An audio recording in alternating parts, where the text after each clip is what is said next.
대체 이 보험의 정체가 뭐냐? 1987년 미국의 S보험사에서 출시한 UFO 납치 보험입니다. 어머나. 아니 근데 저게 보험 상품으로 나왔다는 얘기잖아.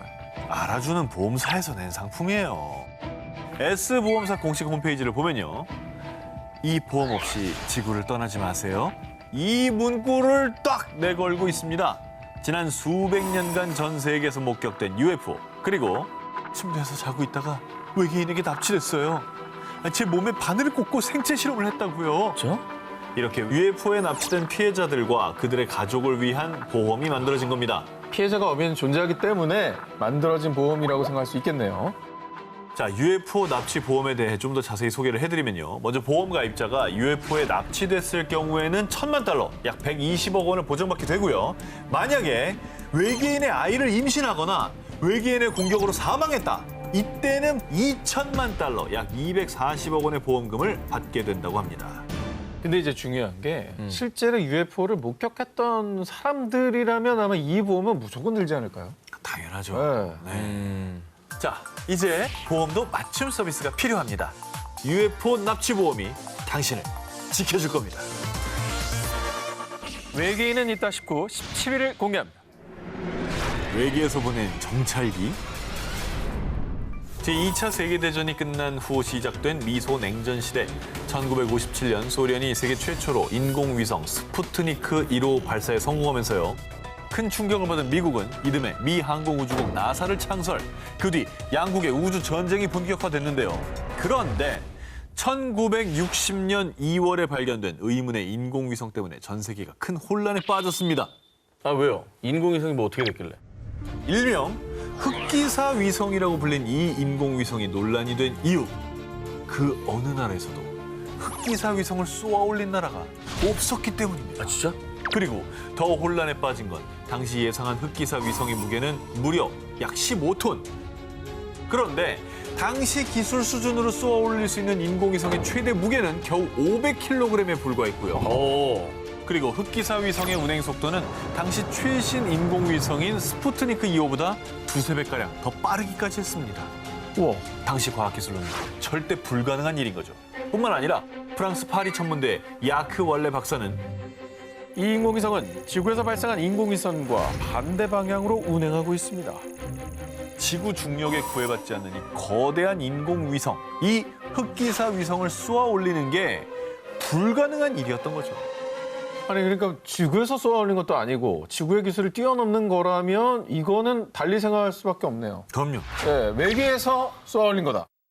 그런데 더욱 의문인 것은 이 인공위성이 발견된 지 3주 만에 감쪽같이 사라지고 맙니다. 그런데 얼마 뒤 미국에서 처음 입장과 다른 의견을 발표합니다. 흑기사 위성은 미국에서 발사에 실패한 디스커버러 위성의 잔해입니다. 그런데 여기서 또 대반전이 일어났으니 사라졌던 흑기사 위성이 1981년에 다시 포착된 겁니다. 보통 인공위성이 사라졌다, 정상 궤도를 이탈했다라는 건요. 인공위성이 수명을 다해서 일부러 지구로 떨어뜨렸거나 혹은 고장이 나서 우주 쓰레기가 됐다는 거죠. 그렇죠. 때문에 지구의 중력의 일정 범위를 넘어서 지구와 멀어져서 사라진 거라면 그렇지. 다시 돌아올 수 없습니다. 그런데 놀랍게도 이 사라진 흑기사 위성은 마치 누군가가 다시 지구 궤도로 돌려보낸 것처럼 다시 나타나는 아주 불가사의한 일이 발생한 겁니다. 그러니까 이제 미국의 주장대로 인공위성의 파편이라고는 도저히 설명이 안 되거든요. 안 되죠, 안 네. 미국에서 뭔가 좀 숨기려고 일부러 좀 덮은 거 아니에요? 숨기려고. 잔해로 보기에는 이건 조금 문제가 있어요. 그리고 7년 뒤인 1998년에는 미 항공우주국 나사에서 흑기사 위성의 정밀 사진을 공개했습니다. 정밀. 네, 놀랍게도 검은색 외관은 단순 파편이 아닌 정교한 인공위성의 형태를 띠고 있었습니다. 잔해가 아니네. 자네 아니죠? 그 완전체잖아요. 네. 아니 딱 저 UFO처럼 생겼는데 그 SF 영화에 나오는 그 뭐 정찰 위성이나 이런 것처럼 그렇게 뭐 카메라도 달려 있는 것 같고. 보냈나 보다. 그리고 일부 천문학자들은 흑기사 위성의 기록을 분석한 결과 지금은 사라진 흑기사 위성이 2030년경 다시 나타날 것이라고 추측하고 있습니다. 이제 10년 뒤에 진짜 그 흑기사 위성이 다시 나타난다고 한다면 이건 정말로 빼도 박도 못하는 증거가 될 수 있는 거죠. 흑기사 위성이 다시 돌아올 2030년에 과연 무슨 일이 일어날까요? 외계인은 있다 싶고 16일을 공개합니다. 지구에 남겨진 외계인 소장품. 1850년경 고고학자 오스틴 레아드가 현재 이라크 북부 지역에서 메소포타미아 문명 중 하나인 아시리아의 도시 님루드를 발굴하던 중 사자와 황소 조각상, 날개 달린 인면수신 조각상, 태양을 숭배하는 기념비인 검은색 오벨리스크 등 무려 약 3,000년 전인 기원전 8세기경의 유물들을 발견했습니다. 그런데 오랜 시간 잠들어 있던 유물들 사이에서 유독 눈에 띄는 유물 한 점, 그리고 그곳에 있어서는 안 될 물건이 나왔습니다. 뭔데 이거? 유리예요? 뭐 투명한데? 지금 보신 것은 전 세계에서 제일 오래된 수정 볼록 렌즈입니다. 에이 거짓말, 렌즈가 있다고? 아, 저 보면서도 몰라요. 지금 뒤가 저렇게 크게 보이는데. 기원전 8세기인데? 그럼. 일단 저 이제 발견된 지역의 이름을 따서 저 렌즈의 이름을 님루드 렌즈라고 지었습니다. 야, 진짜? 아니 렌즈가 있다는 게 말이 되나? 아, 저 시대에? 예, 뭐 궁금하실 겁니다. 네. 이 님루드 렌즈는 흙, 돌, 뭐 이런 것들로 만든 다른 유물들과는 달리 유일하게 딱 하나 수정을 정교하게 가공한 유물입니다. 사물을 3배 이상 확대할 수 있는 망원경 기능을 가지고 있는데요. 그래서 님루드 렌즈는 아시리아의 왕 사르곤 2세 시력 교정 안경입니다. 아시리아인들이 망원경 렌즈로 이걸 사용했을 겁니다. 고고학자들은 안경 혹은 망원경이라고 주장했습니다. 그런데 우린 여기서 이 님루드 렌즈가 외계인의 흔적이라는 증거를 발견할 수 있었습니다. 아 인류의 발명품 아닙니까? 그렇다면 저 다음에는 저걸 만든 사람이 있었어야겠죠. 그죠? 볼록 렌즈를 이용한 안경은 13세기에 이탈리아에서 발명된 것으로 추정하고요. 그리고 망원경은 17세기경 네덜란드에서 발명됐습니다. 야, 진짜 꽤 최근이네. 저기에 비하면. 시차가 엄청나네. 어마어마한 차이인데?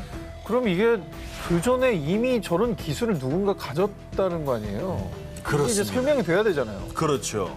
이 님루드 렌즈는 당시의 인류의 과학기술로는 설명 불가, 존재할 수 없는 물건이었던 거죠. 그렇다면 결론은 뭡니까? 이건 외계인이 다른 시대에서 가지고 온 물건이다라는 거죠. 야 신기하네. 자, 그래서 현재 이 님루드 렌즈는 영국의 대형 박물관에서 원래의 주인인 외계인들을 기다리며 잠들어 있는데요.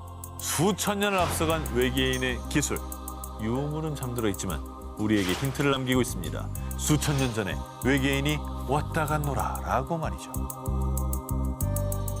외계인은 있다 싶고 15위 공개합니다. 태양계에서 지구와 가장 닮았고 생명체가 있을 가능성이 가장 높은 행성, 바로 화성이죠. 인류는 1970년대부터 화성에 탐사선을 발사해 생명체 탐사를 진행, 화성이 품은 미스터리에 대한 탐구를 이어오고 있는데요. 자, 그렇습니다. 저희 방송에서도 소개해드린 바가 있는데요. 네. 예. 화성 표면에서 발견된 숫자 기억납니까? 네, 8자. 저 앞에 5자도 있잖아. 그럼요. 미스테리한 흔적이 끊임없이 발견되는 미지의 행성 화성. 그런데 또 새로운 증거를 제가 가지고 나왔습니다. 놀라지 마십시오. 이번엔 생명체입니다. 에? 아이 아니에요? 옆모습 아니야? 어린애 같은데? 자, 지금 보면은 약간 긴 머리 여자 같지 않아요? 그래, 옆모습 같아. 그렇죠. 머리를 이렇게 길게 늘어뜨린 여성의 모습 같습니다. 2015년 나사의 화성 탐사 로봇 큐리오시티 로버가 화성 내 협곡을 촬영하던 중에 포착이 된 겁니다. 그러니까 저 여자를 찍은 게 아니고 네. 쭉 이제 찍다 보니까 걸린 거예요. 황량한 화성에서 유독 눈에 띄는 형상. 두 팔과 긴 머리, 가슴 등 여성의 형상과 너무나 흡사합니다. 외계인 추적 사이트에 따르면 이 여성 외계인의 키는 대략 8에서 10cm이고요. 만약 이 작은 형상이 조각이었다면 쉽게 부서졌겠지만 조각이 아닌 살아있는 생명체이기 때문에 이 형상을 유지하고 있다고 합니다. 그런데 사실 화성에서 인간이 살 수 있는 조건은 이미 과학적으로 증명되지 않았습니까? 2008년 나사는 화성에서 채취한 토양 샘플에서 얼음을 발견했고요. 2015년에는 화성 표면에서 소금기가 있는 물이 흐른 흔적을 발견을 했습니다. 소금, 물, 뭐 이런 게 다 인간이 살아가는데 꼭 필요한 거니까요. 그렇죠. 그리고 또 화성에서 나온 거를 보면은 정말 이 생명은 존재할 수 있다. 그렇죠. 여러분, 정말 지구에만 생명체가 산다고 믿고 있었던 건 아니죠. 외계인은 진짜 있습니다. 외계인은 있다 싶고 14위를 공개합니다. 전 세계에 유출된 기밀 영상. 2011년 4월 13일 너튜브에 공개된 충격 영상. 이제 슬슬 무서워집니다. 순위 올라갈수록. 뭐야? 굉장히 옛날 같은데 뭐가 떠 있네요. 저거 뭐지? 이게 뭐야? 저거 얼굴 같잖아. 이제 알았어요? 자, 영상 속에는 원반형 UFO와 외계인으로 추정되는 사체가 등장합니다. 그런데 더 충격적인 것은 이 영상의 출처.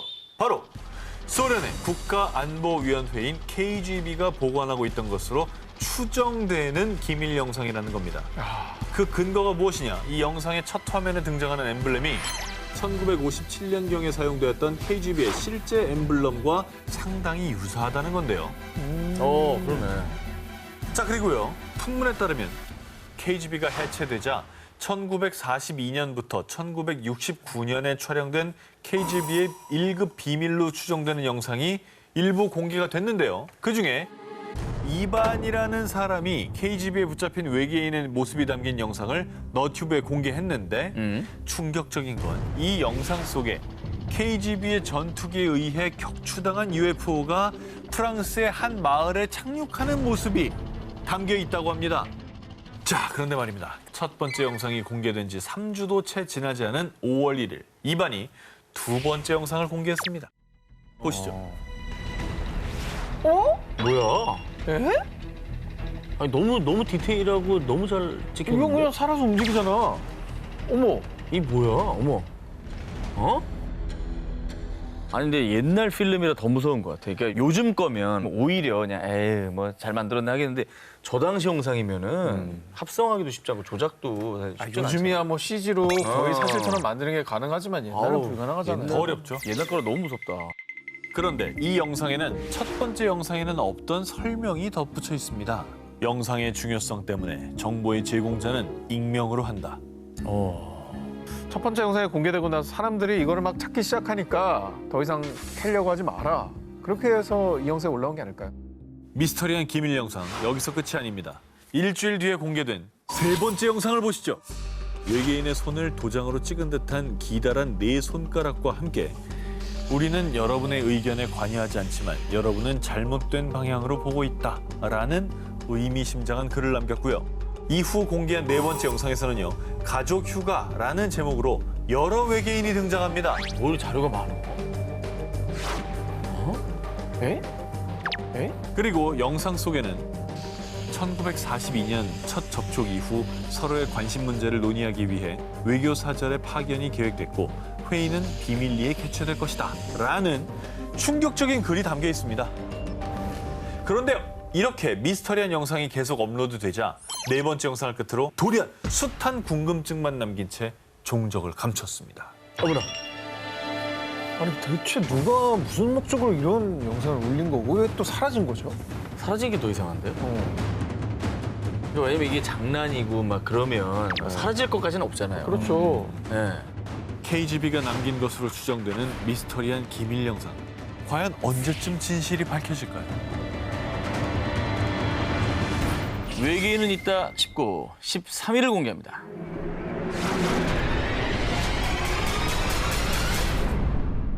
지상 최대 수수께끼 중 하나인 페루의 나스카 지역. 외계인이 남긴 지상화라 불리는 의문의 그림. 나스카 라인이 수차례 발견되며 수많은 고고학자들을 비롯한 전 세계를 혼란에 빠뜨린 바 있죠. 네. 뭐 많은 조사와 연구를 해도 여전히 이게 어떻게 해서 만들어진 건지 미스터리라고 해요. 그렇죠. 네. 자, 그런데 2017년 1월 이 나스카 지역에서 또다시 수상한 것이 발견됐습니다. 바로 이 유골입니다. 와, 왜 손가락이 세 개밖에 없지? 길죠, 그리고. 정말 이 유골은 그 어디에서도 본 적이 없는 기괴한 모습이었습니다.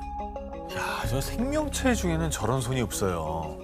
어떤 포유류를 생각해봐도 없죠. 저거는 진짜 외계인의 유골일 겁니다. 자, 그런데 말입니다. 정체불명의 유골이 발견되고 얼마 뒤 나스카에서 또다시 기괴한 유골이 발견됩니다. 웅크려 앉은 모습이 언뜻 보면 사람 같지만요. 머리는 마치 외계인처럼 길쭉한 모양이고요. 무엇보다 도무지 인간이라 할 수 없는 긴 손가락과 발가락은 각각 3개. 아, 진짜. 바로 이전에 발견됐던 손 모양 유골과 매우 흡사했습니다. 어머. 나스카에서 의문의 유골이 발견됐다는 소식이 전해지자 사람들은 지구에 사는 생명체의 유골이 아니다 라며 외계인의 유골이 아니냐는 주장을 제기했습니다. 게다가 이 미라의 방사성 탄소 연대 측정 결과 미라는 245년에서 410년경에 실제 생존했던 생명체일 것으로 추측을 했습니다. 어머. 엑스레이를 통해서 이제 두개골 내부의 치아 형태도 아주 명확하게 확인할 수 있었는데요. 그냥 있네. 자, 미라의 연구를 담당한 러시아 상트페테르부르크 주립대학 물리학자 콘스탄틴 코로코프 박사의 충격 발표. 이 미라는 인간이 아닌 또 다른 생명체에 가깝습니다. 아니, 또 다른 생명체가 뭐야? 아니 그런 추측이 있었을 것 같아요. 네. 인간과 비슷한 뭐 영장류 종류 중에는 저런 어떤 구조를 갖고 있는 존재들이 있잖아요. 있죠. 그건 어떻게 보세요? 실제로 영장류의 가능성을 두고 검사를 또 해봤습니다. 그런 의혹이 있었기 때문에 98.5%는 영장류에 가깝지만 나머지 1.5%는 알려지지 않은 불분명한 존재라는 결과가 나왔습니다. 그리고 2018년 11월에 추가로 페루 의회에 보고된 새로운 연구 결과에 따르면요. 정말 충격적인 미라의 DNA 검사 결과 네? 인간의 DNA와 무려 70%가 불일치였습니다. 인간이 DNA. 아니네. 그러니까 이 미라는 인간도 영장류도 아닌 전혀 다른 미제 생명체일 수도 있다는 것이죠. 네. 이런 증거까지 있다고 하면 네. 정말로 외계인을 안 믿을 수 없거든요. 그렇죠. 네.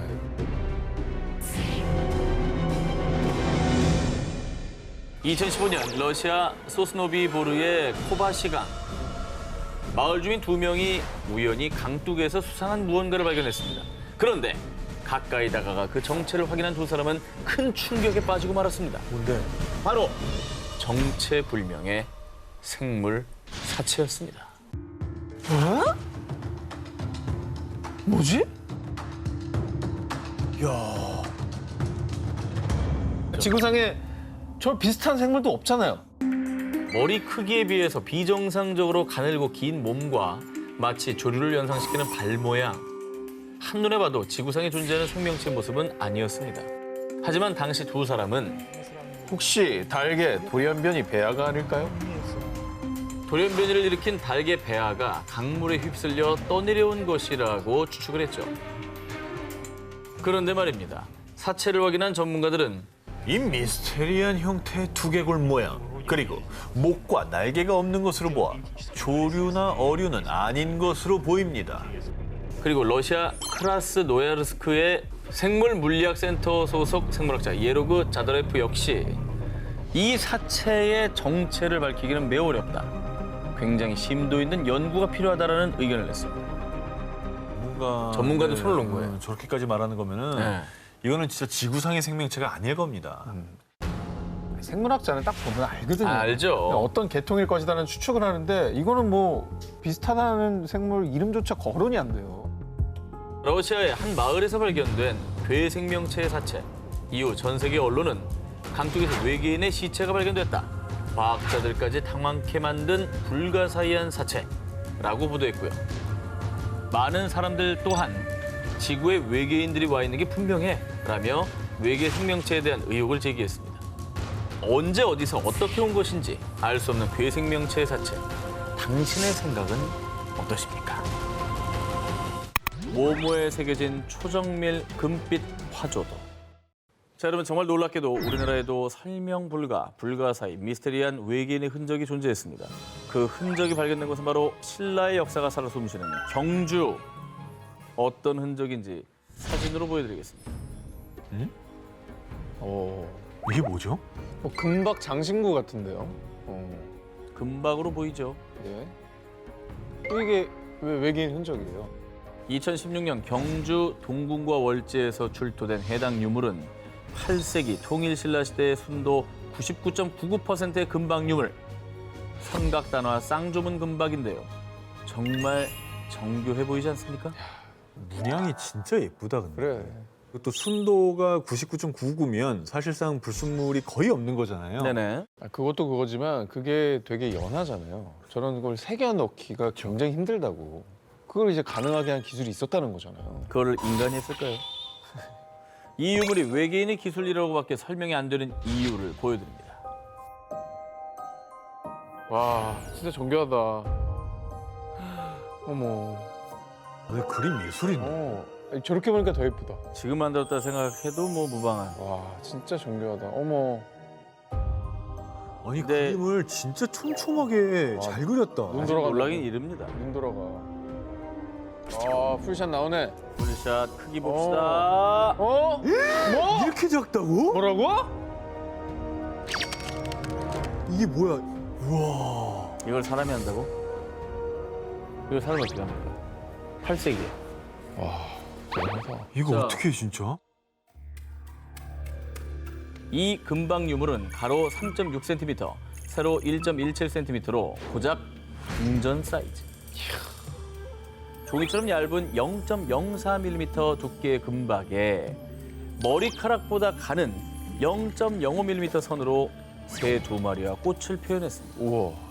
이 유물의 미스테리함은 동시대 금속 공예품과 비교해봐도 알 수가 있습니다. 통일 신라시대 공예 기술의 정수라 불리며 금속의 문양을 새긴 유물 중 정교하기로 유명한 가문사지 동 3층 석탑 사리장엄구의 모습입니다. 게다가 우리나라의 극초정밀 기술은 예로부터 정평이 나 있긴 하지만 고려의 이전 시대인 통일 신라 시대의 금박이 훨씬 더 정밀했던 것입니다.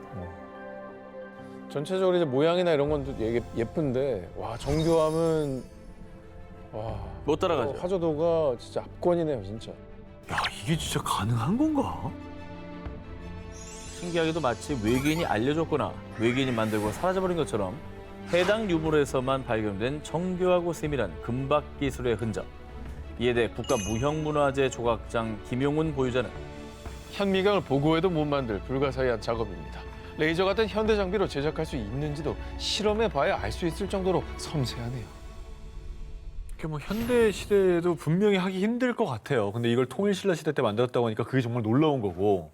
그러니까 이게 저걸 어떻게 하냐고. 사람 손이 그 구분이 가능한 육안으로 잘 안 보일 것 같은데. 안 보이죠. 그러니까. 1mm도 힘들어요. 저러니까 외계인이 왔다 소리 하는 거예요. 현대 장인도 만들기 쉽지 않은 수준의 불가사의한 8세기 통일 신라 시대의 금박 유물. 과연 그 기술은 어디에서 왔고 그 기술을 가진 사람들은 어디로 사라진 걸까요? 지구 곳곳에 숨겨진 외계인의 흔적 19, 16위 공개합니다. 텍사스 만리장성의 비밀. 중국 최고의 문화유산이자 압도적 면적을 자랑하는 만리장성. 그런데 이 만리장성이 미국 텍사스에도 있다는 사실 알고 계신가요? 텍사스에 만리장성이 있어요? 있습니다. 무려 170여 년 전인 1852년. 당시 이곳에 살던 주민이 우물을 파던 중 어이? 이 뭐야? 나오라는 물은 없고 이상한 돌만 잔뜩 있잖아. 지하에서 거대한 암벽을 발견. 약 12m 깊이까지 이 뻗어있던 암벽은요. 99곳에 분포되어 있었습니다. 야, 저기 지하에 저렇게 돼 있다고요? 저 정도 되는 시설을 누가 만들었지? 자, 당시 미국에서 발견된 적이 없는 대규모의 정교한 암벽은 언론에서도 보도될 정도로 대화제. 이후 도시의 이름도 암벽을 뜻하는 로겔이 되었고요. 일명 텍사스의 만리장성으로 유명해졌습니다. 자, 지질학자들은 이 암벽을 두고 자연적으로 퇴적된 삼제방이라고 주장. 하지만 그렇다고 하기엔 암벽엔 수상한 흔적들이 많았습니다. 암벽에 정교하게 쌓인 돌들은 대부분 두께 3인치, 길이가 6에서 18인치로 정확성과 규칙성을 가진 것이 특징인데요. 그리고 무엇보다 19세기 주민들에 따르면 암벽을 따라 내려가 보니 문도 있었고 계단과 아치로 된 길이 있었어요. 자, 이는 분명 인공적인 손길이 닿았다는 증거. 그런데 놀라운 사실은 암벽은 무려 최소 20만 년에서 40만 년 전의 것으로 추정, 즉 선사시대 때부터 존재해온 것입니다. 겨우 막 주먹도끼를 사용하기 시작했을 때 어떻게 이렇게 광범위하고 정교한 기술을 사용할 수 있었을까요? 이곳 텍사스 어떤 곳입니까? UFO 하면 또 텍사스 아니겠습니까? 맞네. 뭔가 관련 있어 보이지 않을까요? 당시 시대 사람들보다 발달한 외계 문명이 저곳에 존재. 이곳에 머물며 역사에 기록되지 않은 어떤 문명을 이룩했었던 건 아닐까요? 근데 외계인들도 성을 쌓아요? 오히려 그 충돌을 하지 않으려고 쌓는 걸 수도 있죠. 자, 뿐만 아니라 1949년 암벽을 발굴하던 중 4개 큰 돌에서 상형 문자와 게르만족의 언어인 룬 문자가 발견됐다고 하고요. 그리고 주석, 티타늄, 철 성분의 금속 고리가 발견. 암벽이 인공적으로 만들어졌다는 데 또 한 번 힘이 실렸습니다. 그러니까 석기 시대 때 철기를 가졌다는 거는 오버 하이 테크놀로지인 거죠. 네, 그러니까 다른 문명이랑 싸우면 무조건 이기는 거거든요. 근데 저 사람들 어디 갔냐고 그러면 이겼어야지. 자, 이 암벽이 정말 수십만 년 전 인공적으로 누군가에 의해 만들어진 것이라면 그들은 그 옛날 왜 이곳에 거대한 성벽을 쌓아 올려야만 했을까요? 그리고 왜 후련히 떠나버렸을까요? 어쩌면 남겨진 그 문자가 그들이 우리에게 전하는 메시지는 아닐까요? 지구 곳곳에 숨겨진 외계인의 흔적 19, 15일을 공개합니다. 모모하는 마법의 술잔. 뭐 두 기자님들은 문과라 잘 모르시겠지만 뭐 나노 이런 거 들어는 보셨어요? 10억분의 1m죠? 정확하게 알고 있네요. 아 그래요? 메가는요? 메가? 단 건데 메가. 메가다? 이 나노미터의 크기에서 물질을 조작, 눈에 보이지 않는 아주 작은 단위를 다루는 기술입니다. 그걸 나노 기술이라고 하는데 이건 보통 20세기 후반에 와서야 본격적으로 등장합니다. 그런데 말입니다. 무려 1700여 년 전 4세기경의 고대 로마에서 이 나노 기술을 이용한 물체가 발견이 됐다면 믿으시겠습니까? 우리도 긴가민가한 나노 기술을 네. 저 때 했다고요? 그러니까요. 자, 그 정체 바로 이겁니다. 뭐야? 동전인가? 잔이네? 술잔? 잔인데? 뭐야? 색이 변해. 뭐야? 트라케의 왕 리쿠르고스가 덩굴에 결박된 모습이 그려진 유리컵, 일명 리쿠르고스 컵입니다. 우와. 빛을 정면에서 비추면 진한 녹색, 빛을 뒤에서 비추면 붉은 빛으로 변하는 신비스러운 컵. 이 사실을 믿을 수 없었던 학계는 도대체 고대 무슨 기술로 이 컵을 구현해낸 건지 연구에 돌입했으나 컵의 존재에 대한 정보도 없고 제조법도 불분명.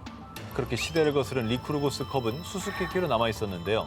그런데 1990년대 과학자들이 컵의 파편을 분석한 결과 유리 안에서 금 나노 입자를 발견. 20세기 후반에 등장한 나노 기술이 이 컵에 적용돼 있었던 겁니다. 아니 이거는 20세기 때나 나온 기술을 알고 만든 것도 아닐 거고. 나노 입자 기술이 있었어. 그러면 최소한 딴 거라도 좀 더 나와야지. 아니면 정말 외계인이 와서 저 컵 하나만 떨렁 던져주고 갔던지. 외계인이 와서 지구의 왕과 교류하면서 선물로 준 그 당시 왕의 모습이라면 소름이겠다.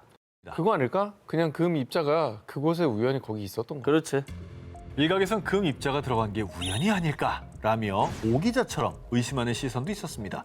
그런데 컵에서 발견된 금 입자의 직경은 50 나노미터. 1700년 전 소금 한 알의 1000분의 1도 안 되는 크기의 입자가 컵에 아주 고르게 분포된 게 우연이다? 과연 그 가능성이 얼마나 될까요? 그리고 컵 속 덩굴에 결박된 리쿠르고스의 모습이 핏빛으로 바뀌는 것도 뭔가 의도성이 느껴지지 않습니까?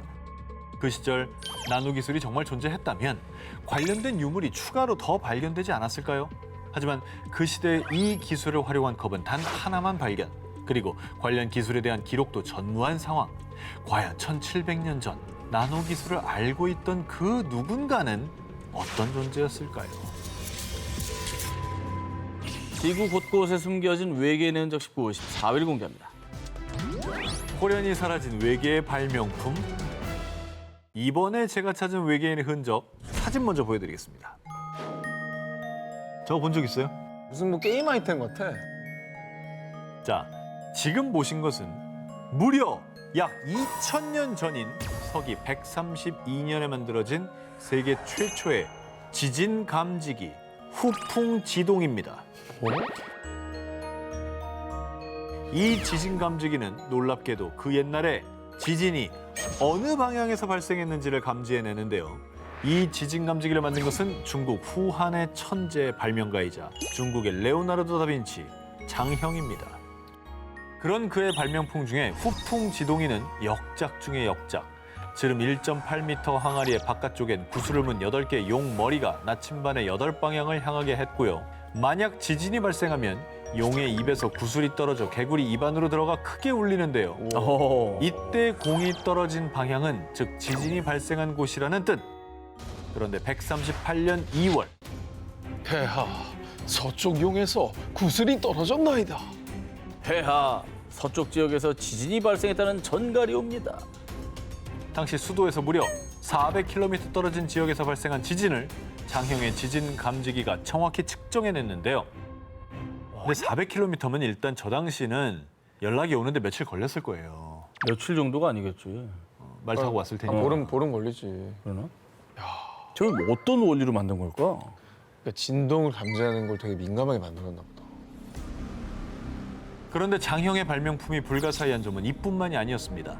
그의 다른 발명품들은 비교적 그 원리가 세세하게 전해져 오고 있는 반면 지진 감지기만은 문헌의 생김새에 대한 묘사와 관련 기록은 있으나 있어. 정확히 어떤 원리로 그토록 정교하게 방향까지 예측할 수 있는 것인지는 남아있지 않다는 것입니다.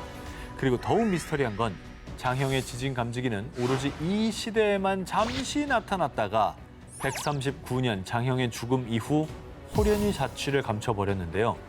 이후 19세기, 20세기 그리고 2005년 후대 학자들이 진보된 기술로 장형의 지진기를 복원했지만 문헌에 나온 만큼의 정확도를 구현해내지는 못했습니다. 그리고 이토록 독보적인 과학기술이 갑자기 등장했다가 또 갑자기 사라졌다? 혹시 누군가가 우수한 지식을 가진 외계의 존재가 자신처럼 뛰어나서 말이 잘 통하는 장형에게 자신의 지식을 전수해 준 건 아닐까요? 근데 이게 재현이 불가능하다는 게 저는 되게 신기해요. 그러니까 뭔가 기술이 발전해오면서 뭔가 전수가 됐다면 개선된 무언가를 통해 추정을 해볼 수도 있을 텐데 이거는 그의 후속모델이 아예 없다고 했잖아요. 이거야말로 진짜 외계 기술이 아닐까 생각이 드는데 진짜. 정교하게 작동되는 악기에 필적한다는 최초의 지진 감지기. 장형과 외계인은 친구였던 건 아닐까요? 뇌수술 모모, 잉카의 기적. 전 세계인의 버킷리스트, 마추픽추. 동물을 형상화한 지형 피사크 등 찬란한 빛을 발한 잉카 문명. 그러나 15세기에 갑자기 꽃피운 황금빛 문명은 어느 날 또 갑자기 불꽃처럼 사그라지고 말았는데요. 첨단 과학기술이 접목된 듯한 신비한 유적을 두고 외계인 건축설 등 그 정체에 대한 각종 추측이 난무하고 있죠. 그런데 또 하나, 잉카 문명이 외계인의 흔적이라고 의심되는 정황이 발견됐습니다. 잉카 문명은 뭐 오늘 소개할 기사 이전에도 외계인의 문명이다라는 얘기가 너무 많잖아요. 뭐 대표적으로 가장 많이 알려진 문명 중에 하나잖아요. 어느 날 갑자기 호련히 사라진 그렇지. 엄청난 기술들을 남기고. 바로 뇌수술의 흔적. 에이. 사실 두개골에 구멍을 뚫어서 치료하는 천두술과 같은 뇌수술은 이미 기원 전부터 시작됐다고 널리 알려져 있습니다. 하지만 특히 잉카 제국의 뇌수술 기술이 외계인에게 전수받은 건 아닐까 가장 의심되는 부분. 당시 잉카 제국의 놀라운 뇌수술 성공률 때문입니다. 2018년 미국 마이애미 대학의 저명한 신경과 전문의 데이비드 쿠슈너 박사 연구팀은 페루 남부 해안에서 발굴된 기원전 두개골부터 1400년 초에서 1500년대 잉카 제국의 수도였던 쿠스코 지역의 고원지대에서 발굴된 뇌수술 두개골 640개를 분석했습니다. 그런데 잉카 시대 두개골 유물에서 수술 후 상처 부위에 어머. 약초를 바른 흔적을 발견. 이는 고문이나 다른 용도가 아닌 뇌를 치료하려는 목적으로 진행된 뇌수술임을 증명하는 것으로요. 오호. 수술 후 치유 흔적으로 무사히 뇌수술을 받은 생존자가 있었다는 걸 증명하는 겁니다. 그러네. 이를 토대로 시대별 두개골들의 뇌수술 성공률을 분석한 결과 잉카 제국의 뇌수술 생존율이 무려 75에서 83%로 월등했다는 겁니다. 저 당시에? 저 당시. 그런데 더 놀라운 사실은 이로부터 약 400년 뒤인 남북전쟁 때 뇌수술의 생존율은 불과 44에서 54%. 약초를 발랐다는 거지. 빨리 나으라고. 빨리 나으라고. 회복하라고.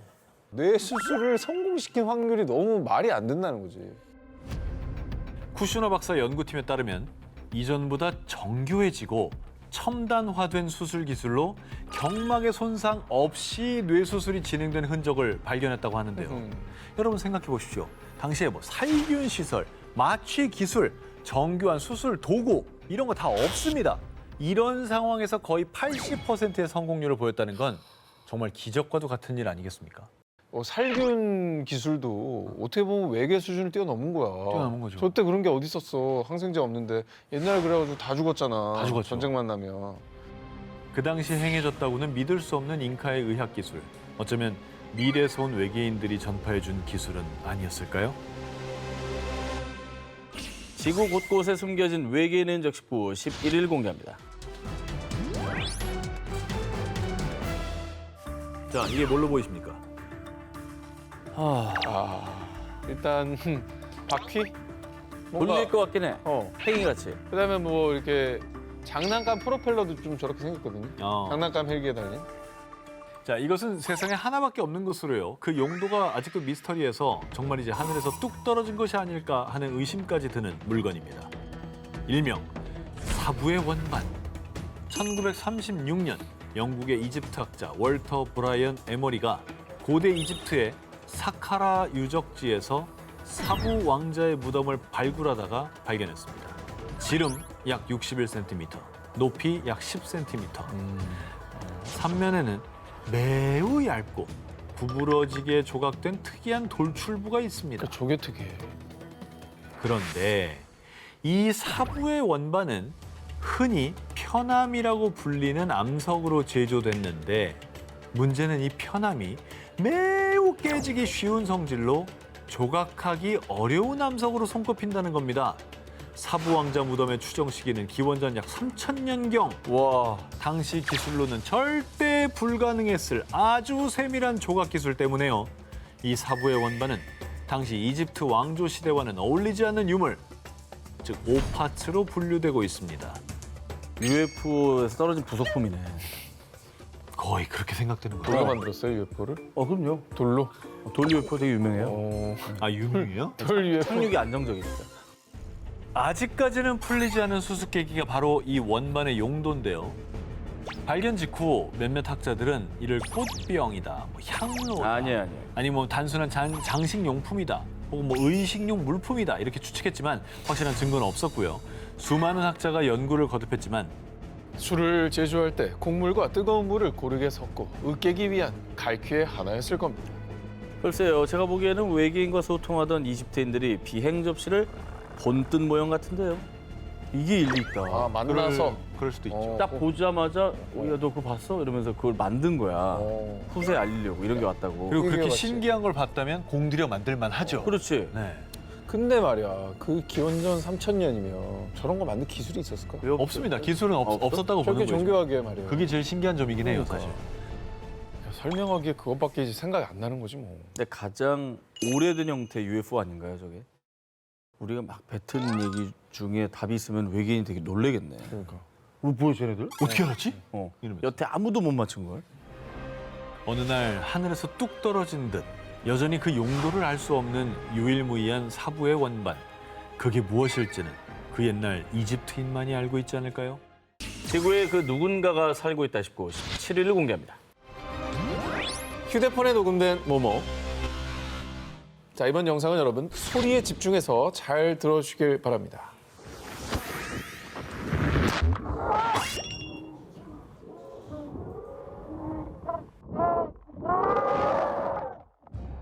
냉수. 뭘 보고 사람들이 놀라서 지르는 소린데? 자, 어쩌면 이 소리는 지옥에서 온 누군가의 비명일지도 모릅니다. 지옥의 소리가 녹음이 됐어요? 자, 이 정체불명의 비명이 녹음된 곳은 섭씨 82도의 뜨거운 온천 속.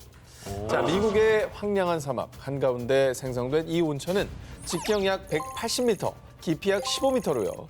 움푹 패인 지형에서 뜨거운 증기와 가스까지 뿜어져 나와 일명 악마의 가마솥이라 불리고 있습니다. 아, 무시무시하다. 82도면 거의 커피 끓이고 라면 끓이고 할 수 있는. 큰일 납니다. 아니, 근데 녹음을 어떻게 한 거예요? 뭐 휴대전화를 떨어뜨린 거예요? 뭐예요? 지난 2020년 디지털 제품 리뷰를 하는 너튜버가 신형 휴대폰 성능 테스트를 위해서 드론에 휴대폰을 매달아 이 악마의 가마솥에 풍덩 집어넣었는데요. 자, 그런데 분명 사람은 절대로 들어갈 수 없는 이 뜨거운 온천 속에서 사람의 목소리 같은 비명이 녹음된 겁니다.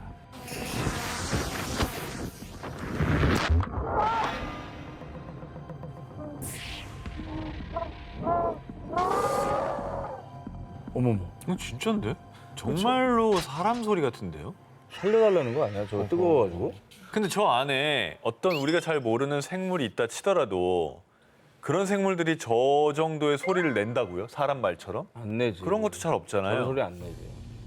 원본 영상에서 조작된 흔적은 발견되지 않았고요. 무엇보다 당시 휴대폰뿐만 아니라 드론에도 똑같은 소리가 녹음됐습니다. 자, 게다가 앞서 말씀드렸듯이 해당 너튜버는 미스터리 콘텐츠가 아닌 디지털 제품 리뷰를 전문하는 너튜버입니다. 이 소리를 조작해서 이걸 뭐 공포를 이렇게 재확산할 이유가 전혀 없는 거죠. 제품에 도움이 안 되지.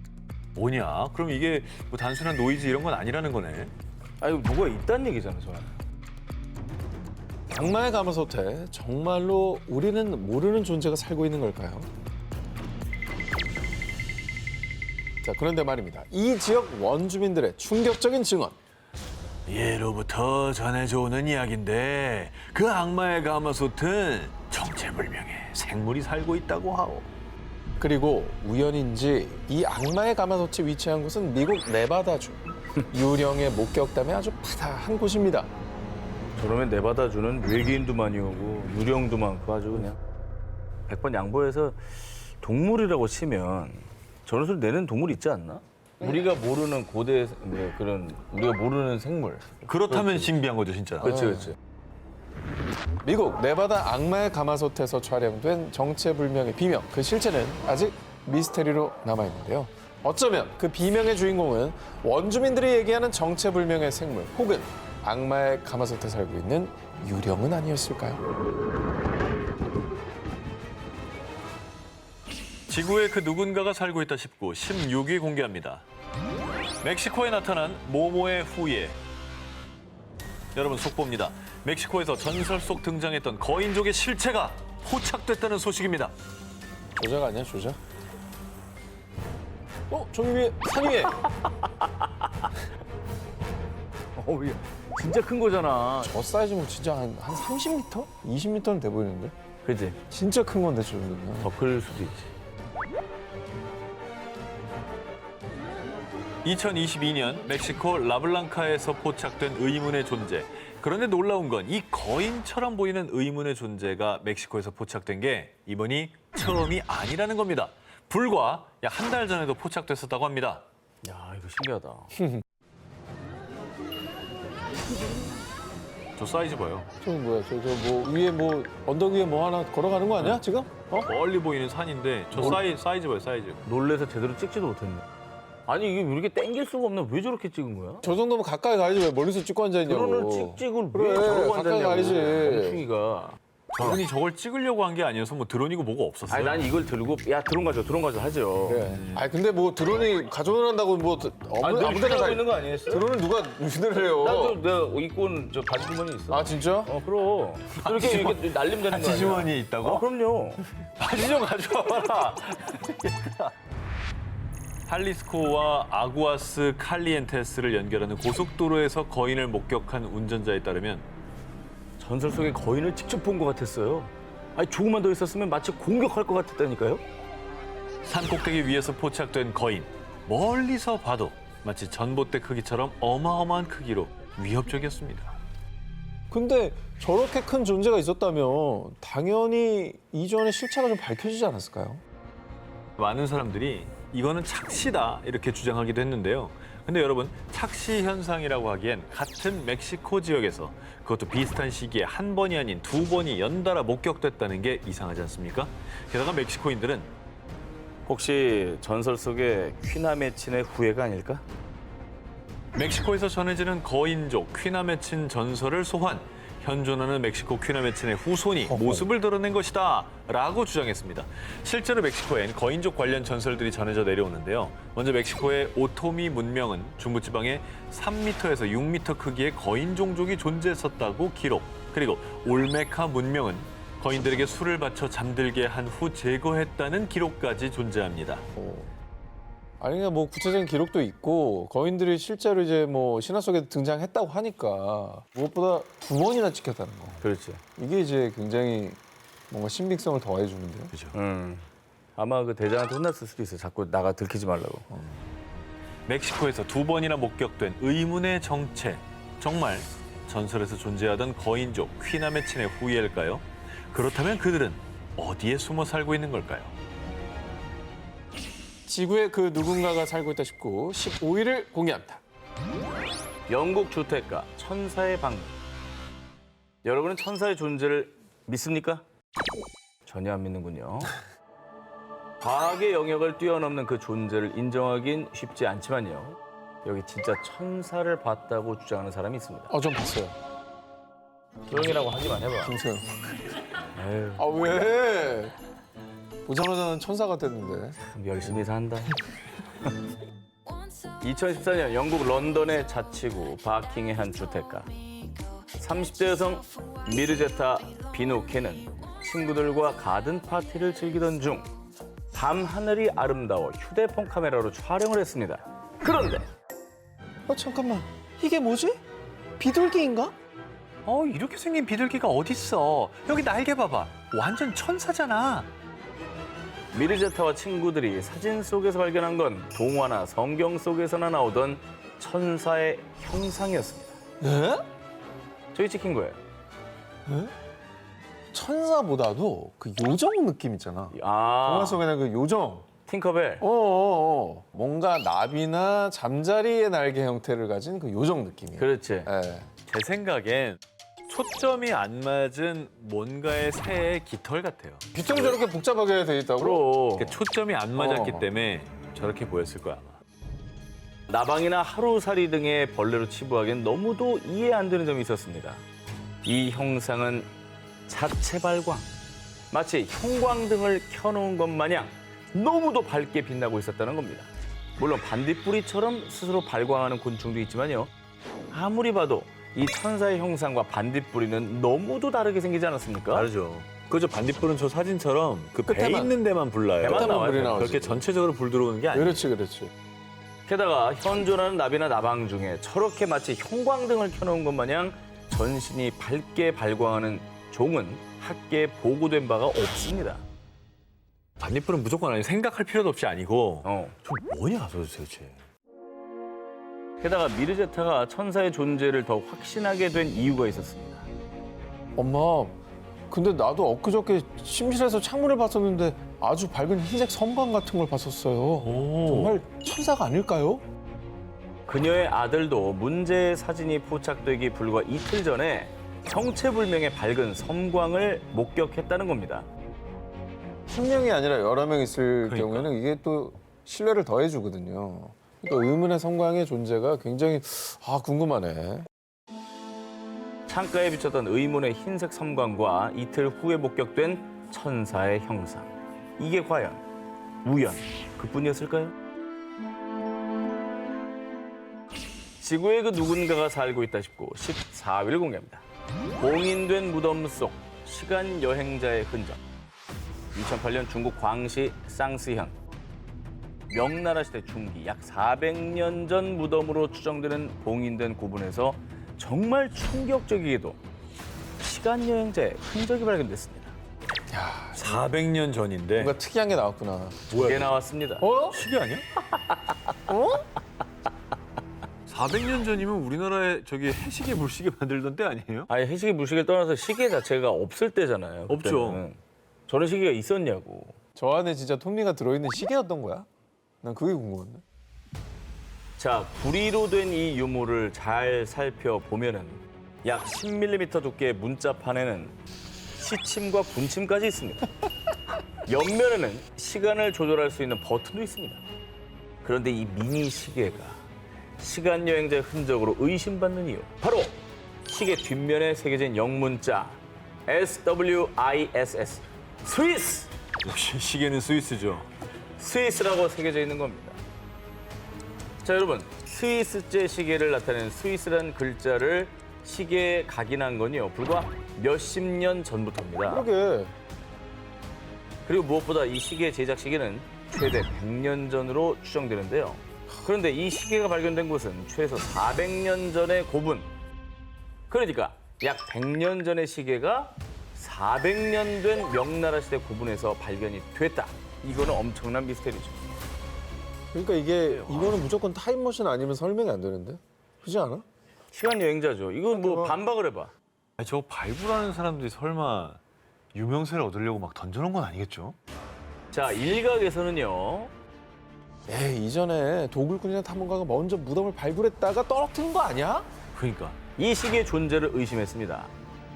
하지만 이곳은 봉인된 무덤으로 400년 동안 유물이 손상되거나 도난을 당한 흔적이 없었습니다. 없었어. 누가 들어간 적이 없었어요.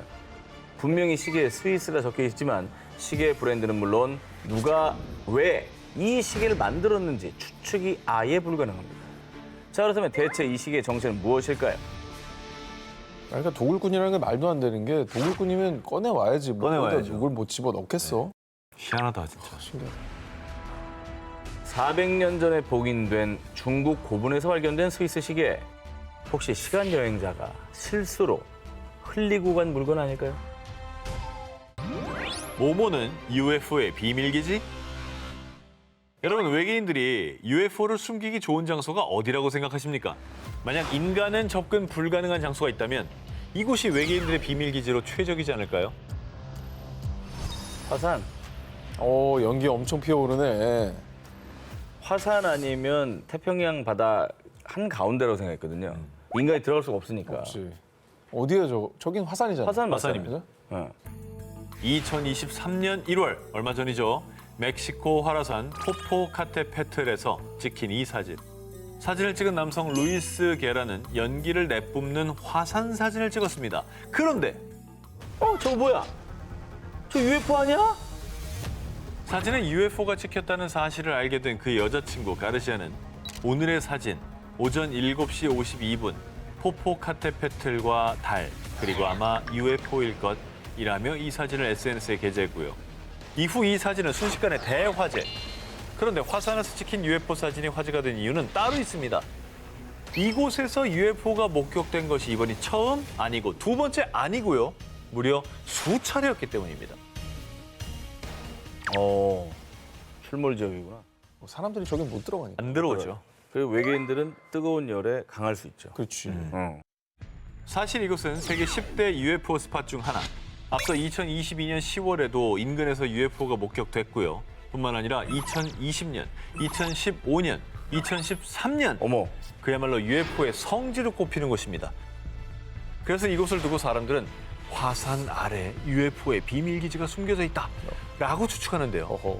그런데 2023년 5월 또 이 화산에서 UFO가 포착! 비밀기지설에 불을 지폈는데요. 얼마 전이네? 뭐 보이죠? 보이죠? 뭐야, 화산 터지는 거야? 돼. 화산이 터지는데 지금 들어가고 있는 애 보이죠? 진짜. 별똥별 아니야? 유성은 꼬리가 약간씩 이제 흔적이 생기잖아. 그게 없네. 그게 없네. 아, 저 화산 터질 때 싹 들어가나 보다, 안 보이게. 그리고 보통은 빛이 나는 게 이렇게 뿜어서 나오는데 쟤는 저 반대로 들어가잖아. 보통 그냥 잠깐 왔다 가는데 저긴 되게 초장기로 저기서 지금 뭐 기거하듯이 상주하고 있나 발견됐잖아요. 본데. 집을 저는 것 같아요. 그러니까. 외계인 여러분, 이쯤 되면 저희 프리한 식구랑 인터뷰 한번 해줄 때도 되지 않았나요? 자, 이번 특종은 영상부터 공개하겠습니다. 오, 이게 뭘까요? 오, 이건 뭐 실물입니다. 손 같은데 손가락 뼈. 사람 손가락 뼈라고 하기에는 손가락이 너무 길다. 피아노 치면 한 옥탑을 왔다 갔다 그냥 합니다. 거의 뭐 두 옥탑은 가능하겠네요. 그렇죠. 자, 이 영상은 2022년 11월 20일 브라질 상파울루주의 한 해변에서 촬영된 것입니다. 산티아고와 수자 커플이 우연히 이 의문의 뼈를 발견했습니다. 그런데 도무지 사람 뼈라고 볼 수 없는 이것. 5개의 손가락은 사람인 듯하지만 사람 손보다는 훨씬 거대한 크기, 무엇보다 훨씬 더 단단한 연골이 붙어 있었습니다. 야, 진짜 이상한 행위다. 자, 커플은 이 섬뜩한 뼈의 정체를 밝히기 위해서 한 연구소에 분석을 의뢰했습니다. 이 연구소의 해양생물학자 에릭 코민에 의하면 뼈의 구조를 봤을 때 고래류의 뼈로 추측되긴 하지만 정확한 조사가 필요합니다. 돌고래 지느러미 뼈로 추측되기도 했는데요. 얼핏 보면 비슷해 보이기도 하지만요. 그래. 고래 지느러미 뼈는 2번째, 3번째 뼈가 유독 긴 데 비해서 이 의문의 뼈는 2번째, 3번째, 4번째 뼈의 길이가 비슷하게 길면서 휘어진 형태도 불규칙한 모습을 띠고 있죠. 모르겠다, 이건 진짜. 진짜 이상한 뼈다. 자, 이 의문의 뼈를 본 현지인들 또한 어쩌면 공룡뼈일지도 몰라. 이 너의 손 아니야? 라며 해변에서 발견된 손을 둘러싼 논란은 좀처럼 사그러들지 않고 있습니다. 브라질 상파울루의 한 해변가에서 발견된 의문의 흔적. 어쩌면 그곳에 인간이 모르는 무언가가 살고 있는 걸까요? 남극에서 발견된 미지의 생명체. 미스테리한 직사각형 빙산 발견.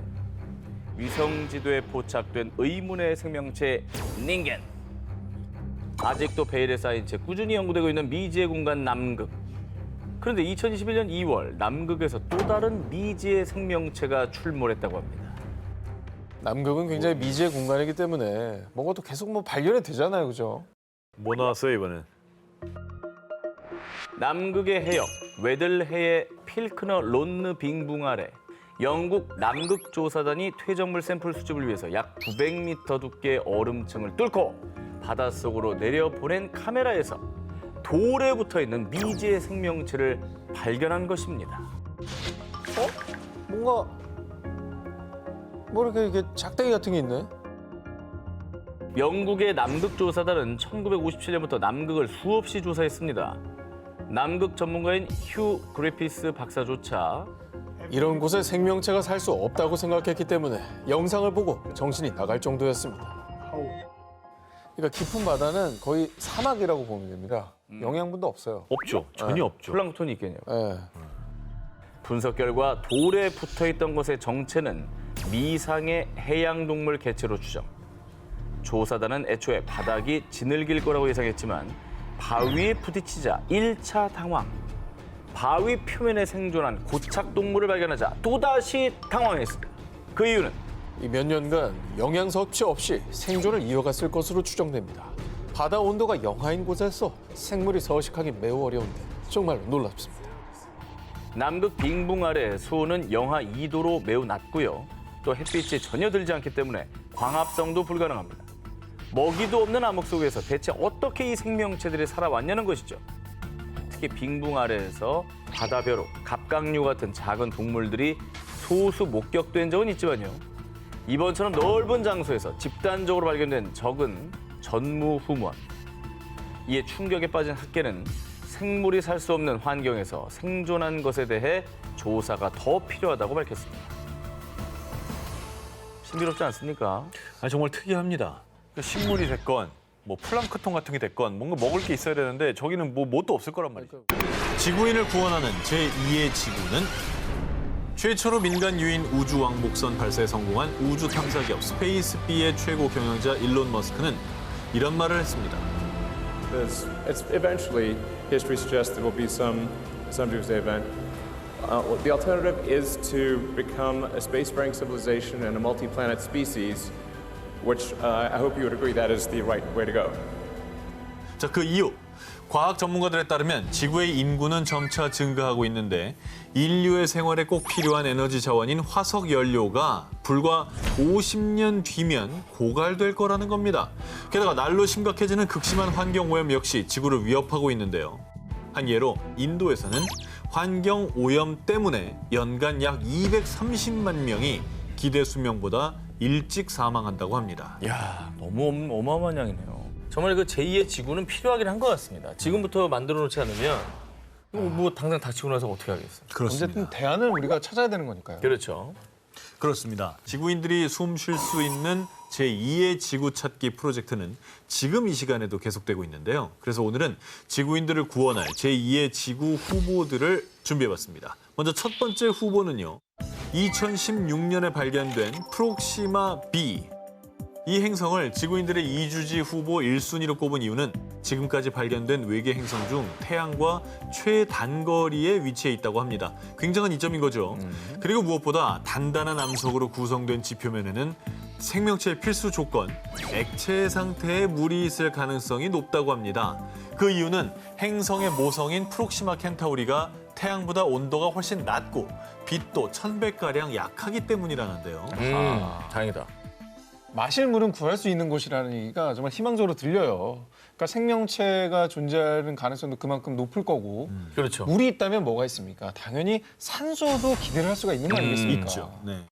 자, 그럼 이어서 두 번째 후보입니다. 역시 나사가 강력히 밀고 있는 후보인데요. 2018년 나사가 발견한 행성 케플러 1649c입니다. 네, 행성의 크기도 지구와 비슷한 1.06배. 사이즈 비슷하대. 비슷하죠. 어. 게다가 다른 행성들과 달리 태양으로부터 받는 빛이 지구와 비교했을 때 75% 정도 돼서요. 표면의 온도 역시 지구와 비슷할 것으로 추정된다고 합니다. 너무 뜨겁지도 않고 너무 춥지도 않고 적정한 것 같은데 지구 약간 쌍둥이 느낌 같은 느낌. 크기도 비슷하고. 네. 앞으로도 제2의 지구를 찾기 위한 우주 연구는 계속될 전망인데요.